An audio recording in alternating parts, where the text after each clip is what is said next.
After 20 years I saw K V Raju on screen ಅಂತ ಅಂದ್ಬಿಟ್ಟು ಚಪ್ಪಾಳೆ ಹೊಡೆದ್ರಲ್ಲ, ಆ ಚಪ್ಪಾಳೆ ಗೊತ್ತಲ್ಲ ನೀವು ದ್ವಾರಕೀಶ್ ಸರ್ ಇದನ್ನೇ ಹೇಳಿದ್ರೆ ಯಾವ ತರದಲ್ಲಿ ಹೇಳ್ತಾರೆ, ಅದೇ ರೀತಿಯಲ್ಲಿ ಪುಟ್ಟು ಮಗು ತರ after 20 years I saw K V Raju on the screen, good, very good ಅಂತ ಅಂದ್ರು. ಇನ್ನೇನ್ ಬೇಕಾಗತ್ತೆ ಸರ್? ಗಾಂಧಿನಗರ ಹೀರೋ ಇಲ್ಲ ಅನ್ನತ್ತೆ, ಗಾಂಧಿನಗರ ಹೀರೋಯಿನ್ ಇಲ್ಲ ಅನ್ನತ್ತೆ, ಗಾಂಧಿನಗರ ಎಲ್ಲವನ್ನೂ ಮಾಡಿದ್ರೆ ಯಾರನ್ನು ಹಾಕೊಂಡ್ ಮಾಡಿದ್ದಾರೆ ಅನ್ನತ್ತೆ, ಗಾಂಧಿನಗರ ನಾನು ರಿಲೀಸ್ ಮಾಡ್ತಾ ಇದೀನಿ ಅಂದ್ರು ಇದಕ್ಕೆ ಥಿಯೇಟರ್ ಕೊಡತ್ತಾ ಅನ್ನತ್ತೆ, ಗಾಂಧಿನಗರ ಫಸ್ಟ್ ಶೋ ಫುಲ್ ಅಂದ್ರೆ ಇದು ಫ್ಲೂಕ್ ಅನ್ನತ್ತೆ, ನಿನ್ನನ್ನ ಕಾಡಿ ಕಾಡಿ ಚುಚ್ಚಿ ಚುಚ್ಚಿ ಸಾಯಿಸ್ತಾರೆ, ಇದಕ್ಕೆ ರೆಡಿ ಇದೆಯಾ ಅಂತಂದ್ರು. ಅವತ್ತು ತುಂಬಾ ಬಿಸಿ ರಕ್ತ ಹಾಗೂ ಇರ್ಬೋದು, ನಮಗೂ 57 ನಡೀತಾ ಇದ್ರೆ, ಬಟ್ ರಕ್ತ ಇನ್ನೂ ಹಾಗೆ ಇರುತ್ತೆ, ಯಾಕೆಂದ್ರೆ ಆ ಕತೆ ನಮ್ಗೆ ಹಾಗೆ ಕುದಿಸುತ್ತೆ ರಕ್ತವನ್ನ. ನಿಮಗೆ ಸಿನಿಮಾ ರಂಗದ ಎಂಟ್ರಿಯಿಂದ ಇವತ್ತಿನವರೆಗೂ ನೀವೊಬ್ಬ ವಿವಾದಾತ್ಮಕವಾಗಿಯೇ ಕಾಣಿಸ್ಕೊಳ್ತಾ ಇದ್ದಾರೆ ಕಣ್ಣಿಗೆ. ಅದು ಯಾಕೆ ಏನು ಅಂತ ಏನಾದರೂ ಯೋಚನೆ ಮಾಡಿದ್ದಾರೆ? ನಿರ್ಮಾಪಕರು ದುಡ್ಡು ಮಾಡಿರ್ಬೋದು, ನಾನು ದುಡ್ಡು ಮಾಡಿರ್ಬೋದು, ನನ್ನ ಮನೆ ಚೆನ್ನಾಗಿರ್ಬೋದು, ಗಾಡಿಗಳು ನಡೆಸಿರ್ಬೋದು, ಎಲ್ಲ ಓಕೆ. ಬಟ್ ಈ ವ್ಯಕ್ತಿಗಳ ಆಲೋಚನೆ ಮಾಡಿದ ಹಾಗೆ ಇಲ್ಲ, ದೂರದಲ್ಲಿರುವಂತಹ ಆ ಬುದ್ಧಿವಂತರು ಅಯ್ಯೋ ಇದು ನನ್ನ ಚಿತ್ರರಂಗ, ನಾನೇನಾದ್ರು ತಪ್ಪು ಮಾಡಿದ್ರೆ ಇದಕ್ಕೆ ಏಟಾಗತ್ತೆ ಅನ್ನೋದನ್ನ ಯೋಚಿಸದೆ ನಾವು ನುಗ್ಗುದ್ವಲ್ಲ. ಅವಾಗ ಒಂದಷ್ಟು ಜನ ನಾವು ನುಗ್ಗುದ್ವಲ್ಲ, ಒಂದಷ್ಟು ನಿರ್ಮಾಪಕರು, ಒಂದಷ್ಟು ಜನ ನಿರ್ದೇಶಕರು, ಒಬ್ಬ ನಾಯಕ ನಟನನ್ನು ಇಟ್ಕೊಂಡು ನಾವು ನುಗ್ಗುದ್ವಲ್ಲ, ಅದು ಅಲ್ಲಿಂದನೇ ನನ್ನ ಮೇಲೆ ಒಂದಷ್ಟು ಕಣ್ಗಳು ಬಿದ್ದು. ಶ್ರೀವತ್ಸ ನಾಲಿಗೆಯ ಸಂಯಮವನ್ನಾಗ ಕಳ್ಕೊಳ್ತಾರೆ ಅಂತ ಅನಿಸ್ತದ ನಿಮ್ಗೆ? ಅದು ಯಾವಾಗ ಒಬ್ರು ಬಂದು ನನ್ನ ಹೃದಯದ ಬಡಿತದ ಜೊತೆಗೆ ಅವರು ಗುದ್ದುತ್ತಾರಲ್ಲ, ಅವಾಗ ಎದ್ಬಿಡ್ತೀನಿ ಸರ್.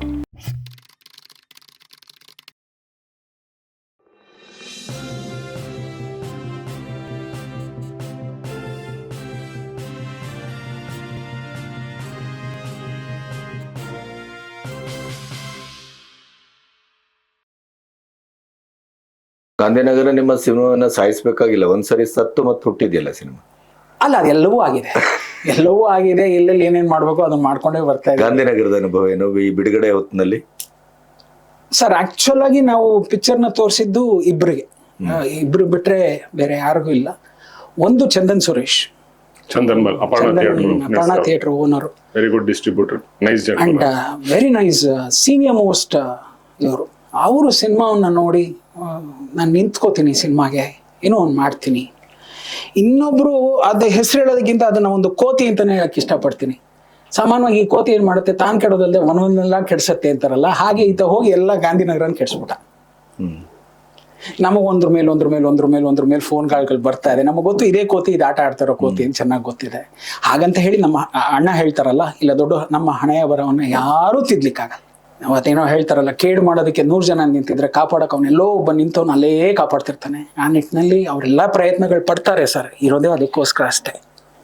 100 ಜನ ಚೆನ್ನಾಗಿಲ್ಲ ಅಂದಾಗ 1000 ಜನ ಚೆನ್ನಾಗಿದೆ ಅಂತ ಹೇಳೋರು ನಾಳೆ ಅಲ್ಲಿ ಬರೋರು ಅಲ್ಲಿದ್ದಾರೆ. ಇಲ್ಲ ಸಂಜೀವ್ ಅವರು ಹೇಳಿದ್ದಾರೆ, ಇದೆಲ್ಲವೂ ಆಯ್ತು ಸರ್. ಅಣ್ಣ ಹೇಳ್ತಾರೆ, ಸಂಜೀವ್ ಅಂತ ಈ ದ್ವಾರಕೀಶ್ ಸರ್ ರಿಲೇಟಿವ್ ಒಬ್ರು ಡಿಸ್ಟ್ರಿಬ್ಯೂಟರ್ ಎಲ್ಲರೂ ಇದ್ದಾರೆ, ಸೀನಿಯರ್ ಮೋಸ್ಟ್ ಪ್ರೊಡ್ಯೂಸರ್. ಅವ್ರಿಗೆ ನಾವು ಸಿನಿಮಾ ತೋರಿಸ್ಬೇಕು ಅಂತ ಅನ್ಕೊಂಡು, ಅಂದ್ರೆ ಬಹಳಷ್ಟು ಸೂರಪ್ಪ ಬಾಬು ಅವರು ಅವರೆಲ್ಲ ಇದೆರಡು it was in cube office. I am sorry, ನಾ ಅದಕ್ಕೆ ಅದ್ ಮರ್ತ್ಬಿಟ್ಟೆ. ಅದನ್ನ ನಾವು ಮನೆಗೆ ಹೋಗಿ ಹಾಕಿದ್ವಿ, ತೋರಿಸಿದ್ವಿ. ಅವತ್ತು ನೋಡಿದ ದಿವಸ ನಾನಿರ್ಲಿಲ್ಲ. ಅವ್ರು ನೋಡ್ಬಿಟ್ಟು ಒಂದೇ ಮಾತು ಹೇಳಿದ್ರಂತೆ, ಎದ್ದು ನಿಂತು ಕ್ಲಾಪ್ ಮಾಡ್ಬಿಟ್ಟು 20 ವರ್ಷ 25 ವರ್ಷ ಆದ್ಮೇಲೆ ಕೆ ವಿ ರಾಜನ್ ಜ್ಞಾಪಿಸಿದಿರಾ ನೀವು ಅಂತ. ಸೊ ಅವತ್ತು ನನಗೆ ಫೋನಲ್ಲಿ ಹೇಳಿದೆ, ಬಿಡು ಸಾರ್ಥಕ ಆಯ್ತು, ನಾವಿಬ್ರು ಶಿಷ್ಯರಾಗಿದ್ದಕ್ಕೆ ಸಾರ್ಥಕ ಆಯ್ತು ಬಿಡು ಅಂತ. Correct. After 20 years I saw K V Raju on screen ಅಂತ ಅಂದ್ಬಿಟ್ಟು ಚಪ್ಪಾಳೆ ಹೊಡೆದ್ರಲ್ಲ, ಆ ಚಪ್ಪಾಳೆ ಗೊತ್ತಲ್ಲ ನೀವು ದ್ವಾರಕೀಶ್ ಸರ್ ಇದನ್ನೇ ಹೇಳಿದ್ರೆ ಯಾವ ತರದಲ್ಲಿ ಹೇಳ್ತಾರೆ, ಅದೇ ರೀತಿಯಲ್ಲಿ ಪುಟ್ಟು ಮಗು ತರ after 20 years I saw K V Raju on the screen, good, very good ಅಂತ ಅಂದ್ರು. ಇನ್ನೇನ್ ಬೇಕಾಗತ್ತೆ ಸರ್? ನೋಡ್ತಾರೆ ಜನ ನೋಡ್ತಾರೆ, ಅವರು ಹೇಳ್ತಾರೆ. ಖಂಡಿತ ನಂಬಿಕೆ ಅಂತೂ ಇದೆ, ಚೆನ್ನಾಗತ್ತೇನೋ. ಅದ್ರ ದೃಷ್ಟಿಯಲ್ಲಿ ಗಾಂಧಿನಗರ ಸತತವಾಗಿ ನಡ್ಕೊಂಡ್ ಬರ್ತಾನೆ ಇದೆ ಸರ್. ಏನು ಗಾಂಧಿನಗರದಲ್ಲಿ ಇವತ್ತು ಪಾಸಿಟಿವ್ ನೆಗೆಟಿವ್ ಅನ್ನೋದು ನಿಮ್ಗೆ ಗೊತ್ತೇ ಇದೆ. ಅದು ಇವತ್ತಿಂದ ಹೇಳಿದ್ರೆ ಗಾಂಧಿನಗರ ಹುಟ್ಟಿನಿಂದ ಅದು ನಡ್ಕೊಂಡ್ ಬರ್ತಾ ಇದೆ. ಹೌದು. ಸೊ ಅದು ಸಿನಿಮಾಕ್ಕಿಂತ ಹೆಚ್ಚು ಸಿನಿಮಾದ ಆಚೆಗೆ ಯೋಚನೆ ಮಾಡಿದ್ದೆ ಜಾಸ್ತಿ. Gossiping sir, it's an area of gossiping ಅಷ್ಟೇ. ನಾವು ಅದನ್ನ ತಪ್ಪು ಸರಿ ಅಂತ ನಾವು ಕಮೆಂಟ್ ಮಾಡಕ್ಕಾಗಲ್ಲ, ಬಿಕಾಸ್ ಅಲ್ಲೇ ನಾವು ಬೆಳ್ಕೊಂಡ್ ಬಂದಿದೀವಿ, ನಾವು ನೋಡ್ಕೊಂಡ್ ಬಂದಿದೀವಿ, ನಾವು ಅನುಭವಿಸ್ತಾ ಇದೀವಿ ಅಷ್ಟೇ. ಈಗ ಬೇರೆ ಇನ್ನೇನಿಲ್ಲ. ನಾವು ಇದುವರೆಗೂ ಟೆಕ್ನಿಕಲ್ ಟೀಮಲ್ಲಿ ಇದ್ದಿದ್ದು ಬೇರೆಯವನ್ನೆಲ್ಲವನ್ನು ನೋಡ್ತಾ ಇದ್ವಿ. ಸೊ ಪ್ರೊಡಕ್ಷನ್ ಟೀಮ್ ಎಂಟರ್ ಆಗಿದ ತಕ್ಷಣ ನಾವು ಅದನ್ನ ಅನುಭವಿಸ್ತಾ ಇದೀವಿ ಅಷ್ಟೇ. ಬಟ್ ಅಣ್ಣ ಹೇಳಿದ್ರು ಸರ್, ಇದೇ ಮಾತನ್ನ ಈ ಜೀವ ನನಗೆ ಎಷ್ಟು ಚೆನ್ನಾಗಿ ಶರಾಬರ್ ಕೊಟ್ಟಿದ್ರು ಅಂತಂದ್ರೆ, ಇವತ್ತು ಖುಷಿಯಾಗಿ ಎಲ್ಲವನ್ನು ಮಾರಿ ಬಂದುಬಿಟ್ಟ ಮೇಲೆ ನಾ ಮಾಡ್ತೀನಿ ಅಂತ ಇದೆಯಾ, ನಾಳೆ ನೀನು ಹೋಗುವಾಗ ಏನಾಗತ್ತೆ ಅನ್ನೋದು ಗೊತ್ತಾ ಅಂತ ತುಂಬಾ ಚೆನ್ನಾಗಿ ಹೇಳಿದ್ರು ಅಣ್ಣ. ಗಾಂಧಿನಗರ ಹೀರೋ ಇಲ್ಲ ಅನ್ನತ್ತೆ, ಗಾಂಧಿನಗರ ಹೀರೋಯಿನ್ ಇಲ್ಲ ಅನ್ನತ್ತೆ, ಗಾಂಧಿನಗರ ಎಲ್ಲವನ್ನೂ ಮಾಡಿದ್ರೆ ಯಾರನ್ನೂ ಹಾಕೊಂಡ್ ಮಾಡಿದ್ದಾರೆ ಅನ್ನತ್ತೆ, ಗಾಂಧಿನಗರ ನಾನು ರಿಲೀಸ್ ಮಾಡ್ತಾ ಇದೀನಿ ಅಂದ್ರು ಇದಕ್ಕೆ ಥಿಯೇಟರ್ ಕೊಡತ್ತಾ ಅನ್ನತ್ತೆ, ಗಾಂಧಿನಗರ ಫಸ್ಟ್ ಶೋ ಫುಲ್ ಅಂದ್ರೆ ಇದು ಫ್ಲೂಕು ಅನ್ನತ್ತೆ. ನಿನ್ನನ್ನ ಕಾಡಿ ಕಾಡಿ ಚುಚ್ಚಿ ಚುಚ್ಚಿ ಸಾಯಿಸ್ತಾರೆ, ಇದಕ್ಕೆ ರೆಡಿ ಇದೆಯಾ ಅಂತಂದ್ರು. ಅವತ್ತು ತುಂಬಾ ಬಿಸಿ ರಕ್ತ ಆಗೋಗಿರ್ಬೋದು, ನಮಗೂ 57 ನಡೀತಾ ಇದ್ರೆ, ಬಟ್ ರಕ್ತ ಇನ್ನೂ ಹಾಗೆ ಇರುತ್ತೆ, ಯಾಕೆಂದ್ರೆ ಆ ಕತೆ ನಮ್ಗೆ ಹಾಗೆ ಕುದಿಸುತ್ತೆ ರಕ್ತವನ್ನ. ಹೋದೆ, ಕೊಟ್ಟೆ, ಬಂದೆ ಇಲ್ಲ. ಬಟ್ ಇವತ್ತು ನಾನು ಅನುಭವಿಸ್ತಾ ಇದೀನಲ್ಲ, ಅಣ್ಣನ ಪ್ರತಿ ಮಾತು ಕೂಡ ರಾತ್ರಿ ನಾಪ್ಸ್ಕೋತ ಮಲ್ಗೋದು, ತಿರ್ಗಾ ಆ ದಿನಗಳಲ್ಲಿ ಎದ್ದಂತಹ ಸ್ಪೀಡ್ ಇತ್ತಲ್ಲ ಅದೇ ತರನೇ 5 ಗಂಟೆಗೆ ಎದ್ದೇಳೋದು, ಮತ್ತೆ ಕಲ್ಸೋದು ಮಾಡೋದು ನೋಡ್ತಾರೆ, ಏನೋ ಒಂದು ಮಾಡ್ತಾರೆ ಅನ್ನೋದಕ್ಕೋಸ್ಕರ ಹೋರಾಟ ನಡೆಸ್ತಾರೆ. ನಿಮಗೆ ಸಿನಿಮಾ ರಂಗದ ಎಂಟ್ರಿಯಿಂದ ಇವತ್ತಿನವರೆಗೂ ನೀವೊಬ್ಬ ವಿವಾದಾತ್ಮಕವಾಗಿಯೇ ಕಾಣಿಸ್ಕೊಳ್ತಾ ಇದ್ದಾರೆ ಕಣ್ಣಿಗೆ. ಅದು ಯಾಕೆ ಏನು ಅಂತ ಏನಾದರೂ ಯೋಚನೆ ಮಾಡಿದ್ದಾರೆ? ಆಗ್ಲೇ ಅಣ್ಣ ಒಂದು ಮಾತು ಹೇಳಿದ್ರು, ಅಲ್ಲಿ ನಾನು ಎಡವಿದ್ದೇನೆ, ಅಲ್ಲಿ ನಾನು ತಪ್ಪು ಮಾಡಿದ್ದೇನೆ, ಇದು ನಾವು ಒಪ್ಕೊಳ್ಳಿಕ್ಕೂ ಇಷ್ಟಪಡ್ತೇನೆ. ರೇಸಲ್ಲಿ ಇರಬೇಕು ಅಂತ ನಾನು ನನ್ನತನವನ್ನ ಬಿಟ್ಟು ಬರಲಿಲ್ಲ ಅಂತ ಒಂದು ಸಾಲ ಹೇಳಿದ್ರು. ಅಲ್ಲಿ ನಾನು ಎಡಬಿಟ್ಟೆ. ಅವಾಗ ಏನಾಯ್ತು ಅಂತಂದ್ರೆ, ಈ ಪೊಲೀಸ್ ಸ್ಟೋರಿ ಹಿಟ್ ಆಯ್ತು, ನಿಮಗೆ ನೆನಪಿರ್ಬೋದು. ಗೊತ್ತು. ಹಿಟ್ಟಾದಾಗ ಚಿತ್ರರಂಗದಲ್ಲಿ ಆದಂತಹ ಒಂದಷ್ಟು ಬದಲಾವಣೆಗಳನ್ನ ನಾನು ಆಲ್ರೆಡಿ ನನ್ನ ಯೂಟ್ಯೂಬ್ ಸೀರೀಸ್ನಲ್ಲಿ ಹೇಳಿದ್ದೀನಿ. ಆದಂತಹ ವಿಷಯಗಳನ್ನ ಹೇಳ್ಕೊಂಡಿದ್ದೇನೆ. ಆ 7 ವರ್ಷ ಚಿತ್ರರಂಗ ಹೇಗೆ ಎಷ್ಟು ಮೇಲಿತ್ತು ಅಷ್ಟೇ ಪ್ರಪಾತಕ್ಕೆ ಕಚ್ಕೊಂಡಿದ್ದು ಹೇಳಿದ್ದೀನಿ. ನಿರ್ಮಾಪಕರು ದುಡ್ಡು ಮಾಡಿರ್ಬೋದು, ನಾನು ದುಡ್ಡು ಮಾಡಿರ್ಬೋದು, ನನ್ನ ಮನೆ ಚೆನ್ನಾಗಿರ್ಬೋದು, ಗಾಡಿಗಳು ನಿಲ್ಸಿರ್ಬೋದು, ಎಲ್ಲ ಓಕೆ. ಬಟ್ ಈ ವ್ಯಕ್ತಿಗಳ ಆಲೋಚನೆ ಮಾಡಿದ ಹಾಗೆ ಇಲ್ಲ, ದೂರದಲ್ಲಿರುವಂತಹ ಆ ಬುದ್ಧಿವಂತರು, ಅಯ್ಯೋ ಇದು ನನ್ನ ಚಿತ್ರರಂಗ, ನಾನೇನಾದ್ರು ತಪ್ಪು ಮಾಡಿದ್ರೆ ಇದಕ್ಕೆ ಏಟಾಗತ್ತೆ ಅನ್ನೋದನ್ನ ಯೋಚಿಸದೆ ನಾವು ನುಗ್ಗುದ್ವಲ್ಲ. ಅವಾಗ ಒಂದಷ್ಟು ಜನ ನಾವು ನುಗ್ಗುದ್ವಲ್ಲ, ಒಂದಷ್ಟು ನಿರ್ಮಾಪಕರು, ಒಂದಷ್ಟು ಜನ ನಿರ್ದೇಶಕರು, ಒಬ್ಬ ನಾಯಕ ನಟನ ಇಟ್ಕೊಂಡು ನಾವು ನುಗ್ಗುದ್ವಲ್ಲ, ಅದು ಅಲ್ಲಿಂದನೇ ನನ್ನ ಮೇಲೆ ಒಂದಷ್ಟು ಕಣ್ಗಳು ಬಿದ್ಬಿಡ್ತು. ಅಂದ್ರೆ ಹಾಳು ಮಾಡ್ದ ಅಂತ ಒಂದಷ್ಟು ಜನ ಹೇಳಿರ್ಬೋದು. ಬಟ್ ಅಲ್ಲಿ ನನಗೆ ಇನ್ನೊಂದು ಪದ ತುಂಬಾ ಚೆನ್ನಾಗಿ ನನಗೆ ತಲೆಯಲ್ಲಿ ಕೂಡಿಸಿದ್ದು ಯಾರು ಅಂದ್ರೆ ರಾಕ್ಲೈನ್ ವೆಂಕಟೇಶ್. ಅಗ್ನಿ IPS ನಾನು ಬರೀತಾ ಇರ್ಬೇಕಾದ್ರೆ ಫಸ್ಟ್ ನಾನು ಬರೆಯಲ್ಲ ಅಣ್ಣ ಅಂತಂದೆ. ನೀನ್ ಬರೀದಾದ್ರು ಇನ್ನೊಬ್ರು ಬರೀತಾರ ರವಿ, ಆದ್ರೆ ನಿನ್ನ ಮನೆಯಲ್ಲಿ ಅನ್ನ ಬೇಯತ್ತ ಅನ್ನೋದೊಂದು ಚೆನ್ನಾಗಿ ತಲೆಯಲ್ಲಿ ಇಟ್ಕೊಂಡು ಈ ಮಾತನ್ನ ಆಡು ಅಂತ ಹೇಳ್ಬಿಟ್ರು. ಆ ಮನೆಯಲ್ಲಿ ಕಷ್ಟ ಇತ್ತು, ಆ ಮನೆಯಲ್ಲಿ ಎಲ್ಲವೂ ಇತ್ತು. ತಾಯಿ ರೋಗಿಷ್ಟ ಇದ್ರಲ್ಲಿದ್ರು, ಅಕ್ಕ ಬಸ್ರಿ, ಈ ತರದೆಲ್ಲ ಇರ್ಬೇಕಾದ್ರೆ ಇದ್ರ ನಾನ್ ಬಿಟ್ರು ಕೂಡ ಇನ್ನೊಬ್ರು ಆಗತ್ತೆ ಅನ್ನೋವಾಗ ಪೊಲೀಸ್ ಸ್ಟೋರಿನೂ ಹಂಗೆ ಆಗೋಗಿತ್ತು. ಸೊ ಶುರು ಮಾಡಿದ್ರೆ ಏಕಾಏಕಿ 15,000ಕ್ಕೆ ಶುರು ಮಾಡಿದಂತಹ ಸಂಭಾವನೆಯ ದಿನಗಳ ಸಾಲು 4 ಲಕ್ಷ ರೂಪಾಯಿವರೆಗೂ ತೊಗೊಂಡೋಗ್ತಾಯಿತ್ತು. ನಾನ್ ಭದ್ರ ಆಗ್ಬಿಟ್ಟೆ. ಆದ್ರೆ ಇದು ಹೊಡ್ತಾ ಬಿದ್ಬಿಡ್ತು, ನನ್ನತನವನ್ನ ಬಿಟ್ಬಿಟ್ಟೆ.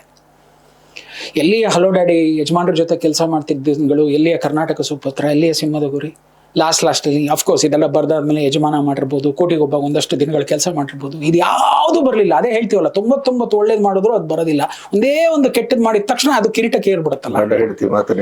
ಹಾ, ಆ ಗಂಡ ಹೆಂಡ್ತಿಲ್ಲ ಕೆಂಪಲ್ ಕಾಣಲ್ಲ ಸರ್, ಮೊದ್ಲೇ ಕಪ್ಪೆ ಎದ್ದು ಕಾಣೋದು. ಅದು ಇನ್ನು ನಿಮಗೆ ಒಂದು ನಾನು ಮಾಡಬಾರ ಸಿನಿಮಾ ಆಗಿತ್ತು ಅಂತ ಇಲ್ಲ, ನನ್ಗೆ ಅನ್ಸ ಸರಿ ಅನ್ನಿಸ್ಬಾರ್ದು ಸರ್. ನನಗೆ ಅದು ಅನ್ನಿಸ್ಬಿಡ್ತು ಅಂತಂದ್ರೆ ನನ್ನ ಎಲ್ಲಾ ವ್ಯಕ್ತಿತ್ವದ ಮೇಲೆ ನನಗೆ ಏಟ್ ಬಿದ್ದಂಗೆ ಆಗ್ಬಿಡತ್ತೆ. ಅದು ಒಳ್ಳೆ ಸಿನಿಮಾನೇ. ಆಕ್ಚುಲಾಗಿ ಅಣ್ಣನೂ ವರ್ಕ್ ಮಾಡಿದ್ದಾರೆ ಅದರಲ್ಲಿ. ನಾನು ಬರೀ ಗಂಡ ಹೆಂಡತಿ ಮಾಡಿದ್ರೆ ನೀವೆಲ್ಲ ಯಾರೆಲ್ಲ ಬೈದ್ರು ನಾನು ಬಯಸ್ಕೋತೀನಿ. Murder was not my aim. ಅದರಲ್ಲಿ ಲಾಸ್ಟಲ್ಲಿ ರವಿ ಬೆಳಗೆರೆ ಅವ್ರನ್ನ ಕರ್ಕೊಂಬಂದು ಆ ಮಾಂಗಲ್ಯ, ಆ ತಾಳಿ, ಆ ಗಂಡ ಹೆಂಡತಿಯ ಸಂಬಂಧ ನಿಮ್ಮಿಬ್ಬರ ಕಿತ್ತಾಟದಲ್ಲಿ ಕೂಸ್ ಬಡವಾಯ್ತು ಅಂತ ನಮ್ಮ ಸಾಲ್ ಏನಿದೆ, ಆ ಗಾದೆ ಮಾತು ಎಲ್ಲವನ್ನೂ ತಂದಿಟ್ಟು ಕ್ಲೈಮ್ಯಾಕ್ಸ್ ಅವ್ರಿಗೂ ತೊಗೊಂಡೋದ್ವಲ್ಲ, ಅದು ಯಾವುದು ಜನಕ್ಕೆ ಬೇಡವಾಗೋಯ್ತು ಸರ್. ನಿಧಿರೇಗು ರಜಾ ಅನ್ನೋ ಒಂದೇ ಒಂದು ಸಾಂಗು, 11ನೇ ರೀಲಲ್ಲಿ ಬರೋ ಸಾಂಗ್ವರೆಗೂ ಥಿಯೇಟರ್ ಜನ ಇರ್ತಾ ಇದ್ರು ಅಣ್ಣ. ಮೇನಕಾ ಥಿಯೇಟರ್ ಅದೊಂದು ರೆಕಾರ್ಡ್. ಅವ್ರು ಅದೇ ಹೇಳ್ತಾರೆ ಸರ್, 11ನೇ ರೀಲ್ವರೆಗೂ ಇರ್ತಾರೆ ಸರ್. 11ನೇ ರೀಲ್ ಆದ್ಮೇಲೆ ಇನ್ನು ಉಳಿದ 3 ರೀಲ್ ಯಾರು ಇರಲ್ಲ ಸರ್. ಹೀಗೆ ಅದು 100 ದಿವಸ ಓಡುತ್ತಾ ಸಿನಿಮಾ. ಈ ಯಾವ್ದನ್ನ ನಾವು ಸರಿ ಅನ್ಕೊಳ್ಳೋಣ, ಯಾವ್ದನ್ನ ನಾವು ತಪ್ಪು ಅಂತ ಅನ್ಕೊಳ್ಳೋಣ. ಹೌದು, ನೀವು 11 ರೀಲ್ವರೆಗೆ ಸಿನಿಮಾ ಮಾಡ್ತೀರಾ, ಮುಳಿದ 3 ರೀಲಿಗೆ ಸಿನಿಮಾ ಮಾಡ್ತೀರಾ ಅಂತ ನಂಗೆ ಗೊತ್ತಾಗ್ಲಿಲ್ಲ. ಗಲಾಟೆಗಳು, ಗಲಭೆಗಳು, XXX ಸಿನಿಮಾ ಮಾಡ್ಬಿಟ್ಟ, ಅದು ಮಾಡ್ಬಿಟ್ಟ, ಇದು ಮಾಡ್ಬಿಟ್ಟ, ಅದಕ್ಕೆ ಸರಿಯಾಗಿ ನನ್ನ ಹೋರಾಟ, ನನ್ನ ಮಾತು, ನನ್ನ ಇದು ಸಾಲದಕ್ಕೆ ನನ್ನ ಜೊತೆ ನಿಲ್ತೀನಿ ಅಂದಂತಹ ರವಿ ಬೆಳಗೆರೆ ಆ ಟೈಮ್ನಲ್ಲಿ ಫೋನ್ನ ಸ್ವಿಚ್ ಆಫ್ ಮಾಡ್ಕೊಂಡು ಬಿಟ್ಟೋಗ್ಬಿಟ್ಟಿದ್ದು. ಏನೇನೇನೇನೋ ಆಗೋಯ್ತಣ್ಣ. ಅದಾದ್ಮೇಲೆ ತಿರ್ಗಾ ಹೇಳನಲ್ಲ, ದೇವ್ರ ತರ ಶಿವಣ್ಣ ಬಂದು ಒಂದು ಸಂಧಾನ ಮಾಡಿ ನನಗೂ ಪತ್ರಕರ್ತರಿಗೆಲ್ಲ ಮಾಡಿ. ಬಟ್ ಏನಾಗತ್ತೆ, ಒಂದ್ಸತಿ ಒಡೆದೋದಂತ ಕನ್ನಡಿ ಇದೆಯಲ್ಲ, ಯಾವಾಗಲೂ ಮುಗಿತದೆ, ಕಷ್ಟ. ಅದರಲ್ಲೂ ಈ ಸಿನಿಮಾ ಪತ್ರಕರ್ತರೊಟ್ಟಿಗೆ ಬಹಳ ಕಷ್ಟ. ಯಾಕಂದ್ರೆ ಈಗ ನಮ್ಮಲ್ಲಿ ಸ್ವಲ್ಪ ಮಟ್ಟಿಗೆ ಅದರ ಒಂದು ಇದಿರ್ಬೇಕಲ್ಲ, ಒಂದು ನಿಧಿ ಅಂತ ಏನಾದ್ರು ಇರ್ಬೇಕಲ್ಲ, ಮಾನಸಿಕವಾಗಿ ಒಂದು ತಾಳ್ಮೆ, ಒಂದು ಓದು, ಅಧ್ಯಯನ ಅಥವಾ ಒಂದು ಇದು. ಅದು ಪ್ರಾಯಶಃ ಟೈಮಿಗೆ ಬದಲಾಗ್ತಿತ್ತು ಅನ್ನಿಸ್ತು. ಯಾಕೆಂದ್ರೆ ಹೊಸ ತಲೆಮಾರೆಲ್ಲ ಬರ್ತಾ ಬರ್ತಾ ಹಳೆ ತಲೆಮಾರಿನವರೆಲ್ಲ ಸಾಕು, ಇದು ಯಾಕೋ ಚೇಂಜ್ ಆಗ್ತಿದೆ ಅಂತ ಬಿಟ್ಟು ಹೋದಂತಹ ಸಮಯ. ಅದೇ ಟೈಮಲ್ಲಿ ನನ್ನ ಹಣೆ ಬರ ಎಂಟ್ರಾಗಿತ್ತು. ಆಯ್ತಷ್ಟೇ. ಬಟ್ ಏನಿಲ್ಲಣ್ಣ, ಪ್ರತಿಯೊಂದು ಇದೇನೋ ನೋವು ಮಾಡ್ತಾರೆ, ನನಗೆ ಇದೇನೋ ಅಂತ ಇದಾರೆ ಅನ್ಕೊಂಡು ನಾವು ಕೂತ್ಬಿಟ್ಟ ಅಂತಂದ್ರೆ ಅಲ್ಲೇ ಕೂರ್ಸ್ಬಿಡ್ತಾರೆ. ಕರೆಕ್ಟ್. ಅದೇ ಹೇಳಿದ್ವಲ್ಲ, ನಿರ್ಮಾಪಕರು ಸಿಗ್ಲಿಲ್ಲ, ನೋಡೋಣ 32 ವರ್ಷ ನಮ್ಗೆ ಅನ್ನ ಕೊಟ್ಟರು, ಈ ದುಡಿಮೆ ಯಾವ್ದು ಇದು, ಅದಕ್ಕೋಸ್ಕರನೇ. ಸೊ ಬೇರೆಯವ್ರು ಮಾಡಿ ನಾವು ಏನೋ ಮಾಡೋ ಬದಲು ಈ ಒಂದು ಸಿನಿಮಾ ನಾವೇ ಮಾಡೋಣ. ದೇವರೆಲ್ಲ ಅದು ಕೂಡ ಮಾಡ್ಬಿಡ್ತದೇನೋ. ಫಸ್ಟು ಕ್ಲಾಪ್ ಬೋರ್ಡ್ ಆಗಿ ಬಂದೆ, ಬರಹಗಾರನಾದೆ, ಅದಾದ್ಮೇಲೆ ಅಸೋಸಿಯೇಟ್ ಆದೆ, ಅದಾದ್ಮೇಲೆ ಡೈರೆಕ್ಟರ್ ಆದೆ. ಇದು ಒಂದು ಆಗ್ಬಿಡು ಅಂತ ಒಂದು ದಾರಿ ಕೊಟ್ಟಿದ್ದಾನೇನು. ಎಲ್ಲವೂ ಆಗ್ಬಿಟ್ಟು ಹೋಗೋಣ. ಆಮೇಲೆ ಇದರಿಂದ ನಾವು ಕಳ್ಕೊಂಡಿದ್ದೇನೂ ಇಲ್ಲ ಸರ್. ನಿನ್ನೆ ಕೂಡ ನಾನು ಅಣ್ಣ ನಾವು ಅದೇ ಮಾತಾಡ್ತಿದ್ವಿ. ನಾ ಎಲ್ರಿಗೂ ಬಹಳಷ್ಟು ಜನ ಹೇಳೋದು ಅಷ್ಟೇ ಸರ್. ನಾವ್ಯಾರು ಎಷ್ಟು ವರ್ಷ ಆಯ್ತು ಬಂದು ಅಂತೀರಿ? 35 ವರ್ಷ ಸೇವೆ ಮಾಡಿದ್ರಲ್ವ ಸರ್? ದೇವರನ್ನೇ ಸೇವೆ ಮಾಡಿಲ್ಲ ನಾವು. ನಾವಿಲ್ಲಿ ಬದುಕಿದ್ದೇವೆ ಅಷ್ಟೇ. ಈ ಸೇವೆ ಅನ್ನೋ ಶಬ್ದ ಯಾಕೆ ಬಳಸ್ತಾರೆ ಅಂತ ನನಗೆ ಗೊತ್ತಿಲ್ಲ ಸರ್. ನನಗಂತೂ ದೇವರನ್ನ ಅದು ರಾಜಕೀಯಕ್ಕೂ ಅಷ್ಟೇ, ಈ ಸಿನಿಮಾ ರಂಗಕ್ಕೂ ಅಷ್ಟೇ, ಪ್ರತಿಯೊಂದು ಕಲಾ ಸೇವೆ, ಸಮಾಜ ಸೇವೆ. ನಾವಿಲ್ಲಿ ಬಂದಿದ್ದು ನಮ್ಮ ಬದುಕನ್ನು ಕಟ್ಕೊಳಕ್ಕೆ ಸರ್, ಕಟ್ಕೊಳಕ್ಕೆ, ನಮ್ಮ ಅನ್ನ ಹುಟ್ಕೋಸ್ಕೊಳಕ್ಕೆ ಸರ್. ಊಟ ಹಾಕ್ತಾರೆ, 4 ಹೊತ್ತು ಊಟ ಸಿಗತ್ತೆ, ಹೋಗ್ಬೇಕಾರೆ 50 ರೂಪಾಯಿ ಕೊಡ್ತಾರೆ. ಇದಕ್ಕೆ ನಾವು ಕೆಲಸ ಮಾಡ್ಬೇಕಂತೆ. ಓಕೆ, ಕ್ಲಾಪ್ ಹಿಡ್ಕೊಂಡು ಕೆಲಸ ಸ್ಟಾರ್ಟ್ ಮಾಡಿದ್ವಿ. ಬರೀತೀಯಾ? ಬರೀತೀನಿ ಸರ್. ಏನೋ ಬರಿಯಕ್ಕೆ ಶುರು ಮಾಡಿದ್ವಿ. ದೊಡ್ಡವರೆಲ್ಲ ಹಿಂದೆ ನಿಂತ್ಕೊಂಡ್ರು.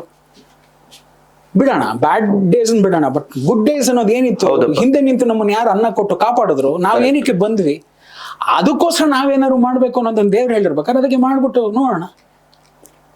ಅಂಡ್ ಐ ಥಿಂಕ್ ಗೆದ್ದೇ ಗೆಲ್ತೀವಿ, ಅದಂತೂ ಬಿಡಲ್ಲ. ಯಾಕೆ ಅಂತಂದ್ರೆ ನಾವು ಎಲ್ಲೂ ಯಾವ ಇದ್ರಲ್ಲೂ ವಿಷಯದಲ್ಲೂ ನಾವು ಮೋಸ ಮಾಡಿಲ್ಲ. ರವಿ ಶ್ರೀವತ್ಸ ನಾಲಿಗೆ ಸಂಯಮವನ್ನಾಗ ಕಳ್ಕೊಳ್ತಾರೆ ಅಂತ ಅನಿಸ್ತದ ನಿಮ್ಗೆ? ಅದು ಯಾವಾಗ ಒಬ್ರು ಬಂದು ಆ ಒಂದು ಹೃದಯದ ಇದನ್ನ, ನನ್ನ ಹೃದಯದ ಬಡಿತದ ಜೊತೆಗೆ ಅವರು ಗುದ್ದುತ್ತಾರಲ್ಲ, ಅವಾಗ ಎದ್ಬಿಡ್ತೀನಿ ಸರ್. ನಂಗೆ ಅಣ್ಣ ತುಂಬಾ ಸರಿ ಹೇಳ್ತಾರೆ, ಅದು ನಿಮ್ಮನ್ನ ತುಂಬಾ ಎಲ್ಲೋ ಒಂದ್ ಕಡೆ ಅಂದ್ರೆ ನಿಮ್ಮನ್ನ ತುಂಬಾ ಹಿಂಸೆಯ ದಾರಿಯಲ್ಲಿ ಕರ್ಕೊಂಡೋಗೋ ಮಾಡಿತ್ತೇನೋ. ಅವಾಗ ನಾನು ತುಂಬಾ ಮಾತಾಡ್ಬಿಡ್ತೇನೆ, ಆ ಮಾತುಗಳು ಕೆಟ್ಟದಾಗಿರುತ್ತೆ. ಅದು ಈಗಲೂ ಕೂಡ ಅಣ್ಣ ನನ್ನ ಎಷ್ಟೋ ಹಿಡಿದಿದ್ದಾರೆ, ಎಷ್ಟೋ ಕಡೆ. ಇವರು ಮತ್ತೆ ನನಗೆ ಸೂರಪ್ಪ ಬಾಬು ಸರ್ ಇತ್ತೀಚಿನ ದಿನಗಳಲ್ಲಿ, ಯಾಕೆ ಅಂತಂದ್ರೆ ತುಂಬಾ ನನ್ಗೆ ಅದೇ ಹೇಳಿದ್ನಲ್ಲ, ಅಣ್ಣ ಈ ಪ್ರಪಂಚವನ್ನ ನೋಡ್ತೀಯ ಅಂತ ಹೇಳಿದಾಗ ನೋಡೋಣ ಅಂದ್ಬಿಟ್ಟು ಈಗ ನೋಡ್ತಾ ಇದೀನಲ್ಲ, ಅದು ತಡ್ಕೊಳಕ್ ಆಗ್ತಾ ಇಲ್ಲ. ನಾ ಹೇಳೋದೇನು ಅಂದ್ರೆ, ಹೊಡೆಯಾಗಿದ್ರೆ ನೇರವಾಗಿ ನಿಂತು ಹೊಡೀರಿ. ಇನ್ನೊಬ್ಬರ ಹೆಗಲ ಮೇಲೆ ನೀವು ಗನ್ನಿಟ್ಟು ಹೊಡೆದ್ರು ಕೂಡ ಓಕೆ. 10 ಜನರ ಹೆಗಲ್ಗನ್ನ ಇಟ್ಕೊಂಡು ಒಂದು ಗನ್ ಇಟ್ಕೊಂಡು ಹಿಂದಕ್ಕೆ ಹೊಡಿತಿರಲ್ಲ, ಅದು ತಪ್ಪು. ನಾನು ಕಾಣಬಾರ್ದು ಅಂತ ಬೇರೆ ಮಾಡ್ತಾರೆ. ನಾ ಹೇಳದ್ನಲ್ಲ, ಒಂದು ಕೋತಿ ಇಡೀ ಕೋತಿಯ ವನವನ್ನ ಹಾಳು ಮಾಡ್ತು ಅಂತ. ಎಲ್ಲೋ ಆವೇಶದಲ್ಲಿ ಹೇಳ್ಬಿಡ್ತೀನಿ, ಆ ಕೋತಿ ಸಿಕ್ಕಿದ್ರೆ ನಾನು ಬಿಡಲ್ಲ ಅಂತ ಹೇಳ್ತೀನಿ.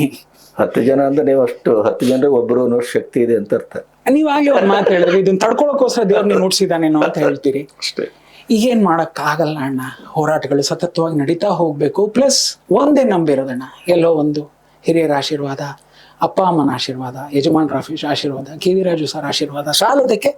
ನಾನು ನಿನ್ನೆನೂ ಹೇಳ್ತಾ ಇದ್ದೆ, ನಾವೆಲ್ಲ ಪ್ರೆಸ್ ಮೀಟ್ ಅನ್ನು ಫೇಸ್ ಮಾಡ್ಬೇಕಾದ್ರೆ ಅಣ್ಣ, ಎಂತೆಂಥವ್ರು ಕೂತ್ಕೋತಾ ಇದ್ರಿ ಮುಂದೆ. ನೀವಾಗಿರ್ಲಿ, ಯೇಸುಮೂರ್ತಿ ಅವರಾಗಿರ್ಲಿ, ವಿಜಯ್ ಸಾರ್ಥಿ ಅವರಾಗಿರ್ಲಿ, ಉದಯ ಮರ್ಕಿಣಿ ಅವರಾಗಿರ್ಲಿ, ಜೋಗಿ ಅವರಾಗಿರ್ಲಿ, ಎಂತೆಂಥವ್ರು ಕೂತ್ರೆ ನಮ್ಗೆ ಎದೆ ಹೊಡ್ಕೋತಾ ಇತ್ತು. That was the second examination ನಮಗೆ. First examination picture, second examination ನಿಮ್ಮ ಹತ್ರ ಎಲ್ಲ ಒಂದು ಗ್ರೀನ್ ಟಿಕ್ ತಗೊಂಡ್ಬಿಟ್ಟು ಒಂದು ಪಾಸ್ ಮಾಡಿಸ್ಕೊಂಡ್ಬಿಟ್ರೆ, ಬಿಡಪ್ಪ ಪ್ರೆಸ್ ಅವರೇ ನಮ್ಗೆ ಓಕೆ ಅಂದ್ಬಿಟ್ರೆ ನಮ್ಗೆ ಏನು ಅಂತ ಇದ್ವಿ.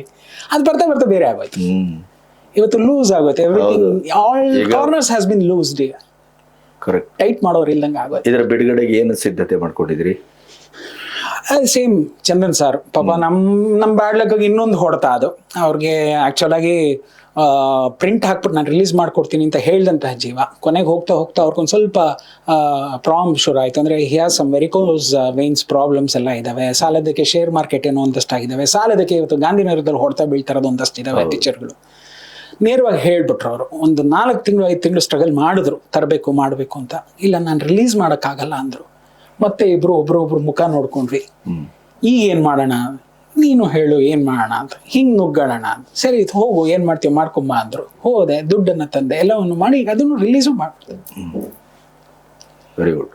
ಎಷ್ಟು ಥಿಯೇಟರ್ ಬರ್ತಾ ಇದೆ ಈಗ? ರೆಡಿ ಮಾಡ್ತಾ ಇದಾರೆ. ಲಿಸ್ಟ್ ಎಲ್ಲ ನಮ್ಗೆ 1ನೇ ತಾರೀಕೇನೋ ಗೊತ್ತಾಗತ್ತೆ. ದೇವ್ರ ದಯದಿಂದ ಅಪರ್ಣ ಥಿಯೇಟರ್ ಅನ್ನೋದನ್ನ ಒಂದು ಖಾತ್ರಿ ಮಾಡಿಕೊಟ್ಟಿದ್ದಾರೆ. ಸೊ ಅಪರ್ಣ ಅನ್ನೋದೇ ಒಂದು, ಯಾರಿಗಾದ್ರೂ ಒಬ್ಬ ನಿರ್ದೇಶಕನಿಗೆ, ಒಬ್ಬ ನಿರ್ಮಾಪಕನಿಗೆ ಅದೊಂದು ಕನ್ಸದು. ಯಾಕೆಂದ್ರೆ ಉಳಿದಿರೋದೇ 4. ಹೌದು. ಆ 4ರಲ್ಲಾರು ನಾವು 1 ವಾರ ಅಲ್ಲಿ ಕರೆಕ್ಟ್ ನೋಡೋಣ, ದೇವರಲ್ಲಿ ಬರ್ಲಿ. ಅದಾದ್ಮೇಲೆ ಜನ ಅದನ್ನ ಏನ್ ಮಾಡ್ತಾರೋ, 1 ವಾರನ 2 ವಾರನ ಅದೇನು ಅದ್ ಬಿಟ್ಬಿಡೋಣ. ಬಟ್ ಅಟ್ಲೀಸ್ಟ್ ಅದೊಂದು ಸ್ಥಾನ ಸಿಕ್ತಲ್ಲ ದೇವಸ್ಥಾನದ ಪಕ್ಕದಲ್ಲಿ. ಈಗ ನೀವು ಏಪ್ರಿಲ್ 10ಕ್ಕೆ ಬರ್ತೇನೆ ಅಂತ ಘೋಷಣೆ ಮಾಡಿದ ನಂತರ ಯಾವ ರೀತಿ ಪ್ರತಿಕ್ರಿಯೆ ಇದೆ? ಈಗ 25ನೇ ತಾರೀಕಿಂದ ನಾವು ಶುರು ಮಾಡಿದ್ವಿ ಪಬ್ಲಿಸಿಟಿ. ಯಾಕೆ ಅಂತಂದ್ರೆ ನಾವು ಹೀಗೆ ತಿರ್ಗಾ ಇನ್ನೊಂದು ಚಾರ್ಟ್ ಹಾಕೊಂಡ್ವಿ. ಚಾರ್ಟ್ ಮಾಡಿ ಈ 15 days ಅಲ್ಲಿ we need to pump everything, ಏನೇನಾಗತ್ತೆ ಮಾಡೋಣ ಅಂತ. ಎಲ್ಲರೂ ದೇವರದಿಂದ ತುಂಬ ಚೆನ್ನಾಗಿ ಪ್ರೋತ್ಸಾಹ ಕೊಡ್ತಾ ಇದ್ದಾರೆ. ಇಷ್ಟೇ ನಮ್ಮ ಹಿಂದೆ ಇರುವಂತಹ 35 ವರ್ಷಗಳ ಆ ಒಂದು ಅನುಭವಕ್ಕೆ ಬಂದವರೆಲ್ಲ ಕೈ ಜೋಡಿಸಿ, ಇಲ್ಲ ಇದಾಗಬೇಕು, ಇದು ಚೆನ್ನಾಗಿದೆ, ಪೋಸ್ಟರ್ಸು ಇದು ಚೆನ್ನಾಗಿದೆ, ಲುಕ್ ಚೆನ್ನಾಗಿದೆ, ಬೇರೆ ಥರ ಇದೆ. ಒಂದಷ್ಟು ಜನ ಟ್ರೈಲರ್ ನೋಡಿದಾಗಲೂ ಬೈದದ್ದುಂಟು, ಒಂದಷ್ಟು ಜನ ಏನು ಎಲ್ಲರೂ ಬೈದದ್ದುಂಟು. ತುಂಬಾ ಹಾರ್ಶ್ ಆಗಿದೆ, ಹಾರ್ಶ್ violent ಆಗಿದೆ, ಆಗಿದೆ. ವೈಲೆಂಟ್ ಆಗಿದೆ, ಎಲ್ಲವೂ ಅಂದಿದ್ದಾರೆ. ಅಲ್ಟಿಮೇಟ್ ನನ್ನ 10:30 ಶುರು ಆಗಿದ ಟ್ರೈಲರ್ ತಕ್ಷಣ ಅಲ್ಲಿ ಹಾರ್ಶ್ ಆಗಿ ಕಾಣುವಂಥದ್ದು ಅದಕ್ಕೆ ಸಿನಿಮಾದಲ್ಲಿರುವ ಜಸ್ಟಿಫಿಕೇಶನ್ ನೋಡಿ ಹೇಳ್ಬೇಕಲ್ಲ. ಅಷ್ಟೇ ನಾವು ಅದಕ್ಕೆ ಕಾಯ್ತಾ ಇದ್ದೀವಿ. ಹಾ, ನಾವು ಅದಕ್ಕೆ ಅದೇ ಇಂಡಿವಿಜುವಲ್ ಆಗಿ ನೋಡಿದ್ರೆ ನಾವು ಹಾಗೆ ಅನಿಸ್ತಾ. ಈಗ ನೀವು Bits and pieces ನೋಡ್ಬೋದು. ದುರಂದರದ ಒಂದು ಸೀನು ಹಾಗೆ ಇದೆ, ನನಗೂ ತಡ್ಕೊಳ್ಳಿಕ್ಕಾಗ್ಲಿಲ್ಲ. ಆದ್ರೆ ಆ ಇಡೀ ಸಿನಿಮಾದ ಆವರಣದಲ್ಲಿ ಅದು ಕಟ್ಟಿಕೊಡುವ ಭೂಮಿಕೆ ಇದೆಯಲ್ಲ, ಅದಕ್ಕೆ ಆ ರೇಂಜಿಗೆ ಅವನು ತರಲೇಬೇಕಿತ್ತು. ಅಷ್ಟೇ ನೀವು ಆ ರೇಂಜಿಗೆ ಅದನ್ನ ತರದೇ ಇದ್ರೆ ಕ್ಲೈಮ್ಯಾಕ್ಸ್ ಹೋಗ್ಲಿಕ್ಕೆ ಆಗುದಿಲ್ಲ. ಅಷ್ಟೇ ನಾನು ಹೇಳಿದ್ನಲ್ಲ, 10:30 11:30 ಒಳಗಡೆ ಸ್ಟಾರ್ಟ್ ಆಗ್ಬಿಟ್ಟಿರತ್ತೆ. ಇನ್ನು ಅವ್ರು ಈಚೆ ಬರುವಷ್ಟು 1 ಗಂಟೆಗೆ ಪೂರ್ತಿ ಜಡ್ಜ್ಮೆಂಟನ್ನು ಬರೆದಿರ್ತಾರೆ. ಆ ನಿಟ್ಟಿನಲ್ಲಿ ಭಯ ಅಂತೂ ಎಳ್ಳಷ್ಟಿಲ್ಲ. ಅವ್ರು ನಾಳೆ ಎಲ್ಲೇ ರಿಲೀಸ್ ಮಾಡಲಿ, ಏನೇ ಮಾಡಲಿ, ರಿಲೀಸ್ ಆದ ಎಲ್ಲ ಜಾಗದಲ್ಲೂ ನನ್ನ ತಾಯಿ ನಗ್ನಾಗ್ತಾ ಇರ್ತಾಳೆ ಅನ್ನೋ ಗ್ಯಾರಂಟಿ. ಅಷ್ಟಿದ್ರೆ ಸಾಕು. ಅಷ್ಟೇ. Wish all the best. Thank you. ಒಳ್ಳೆದಾಗ್ಲಿ. Thanks for the opportunity. ನಾವು ಕೇಳಿದ ಕೂಡಲೇ ಬಾ ನಾನು ಮಾಡ್ಕೊಡ್ತೀನಿ ಅಂತ ಹೇಳಿದ್ರಲ್ಲ, ನಿಮ್ಗೆ ಥ್ಯಾಂಕ್ಸ್ ಅಣ್ಣ, ತುಂಬಾ ಥ್ಯಾಂಕ್ಸ್. ಅಷ್ಟೇ. ಒಳ್ಳೆದಾಗ್ಲಿ. Thank you. With your wishes see, ಅದೇನೋ ಹೇಳ್ತಾರಲ್ಲ, ಬೇಗ ತಿರುಗಿ ಮತ್ತೆ ಗುಡ್. Okay, thank you.